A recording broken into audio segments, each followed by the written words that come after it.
Bwana, mambo ni mengi alafu muda ni mchache. Tumeweza kuona 40 ya mtoto wa Wema Sepetu jinsi ambavyo maandalizi yanaendelea kufanyika, na wengi wao wameweza kufunguka vingi wakisema kwamba kwa haya ambayo yanayoendelea sasa hivi, wacha tuone mwisho wake itakuwaje, kwa sababu kuna mengi ambayo yanayokuja, na wengi wao waliweza kuzungumza mengi ambayo watu wengi walitamani kuweza kujua namna ambavyo maisha yanavyokwenda, na tumeweza kuona wengi wao waliweza kuzungumza mengi juu ya hiki ambacho kinachoendelea, mpaka kufika kipindi watu wakakili na kusema kwamba katika haya ambayo yanayoendelea sasa, kuna mengi tunatakiwa kuweza kujifunza, kwa sababu kuna vitu vingi vimekuwa vikitokea katika maisha, na wengi wao wanatamani sana kuweza kuona kila kitu kikiwa katika mikakati na misingi iliyo bora. Lakini wacha tuone mwisho wa haya yote itakuwaje, kwa sababu kuna mambo mengi yameweza kutokea, na wengi wao walitamani sana kuweza kuona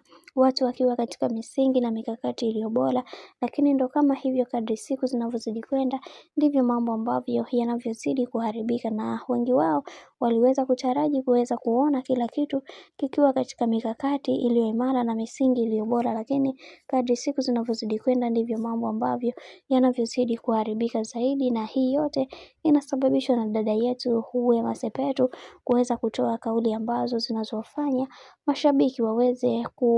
kutokumuelewa kabisa, na wengi wao mpaka kufikia kuweza kumkatia tamaa kwa kauli ambazo anazoziongea. Lakini tumeweza kuona wengi wao waliweza kuzungumza na kusema kwamba kwa hiki ambacho kinachoendelea sasa, wacha tuendelee kumpatia muda, lakini akiendelea na hii tabia ambayo anayoifanya sasa ya haya mambo yatakuja kumkosti katika maisha yake, kwa sababu kila mtu anatamani kuweza kuona akiwa na amani na furaha, lakini hizi drama ambazo anazoleta zitamtokea puani.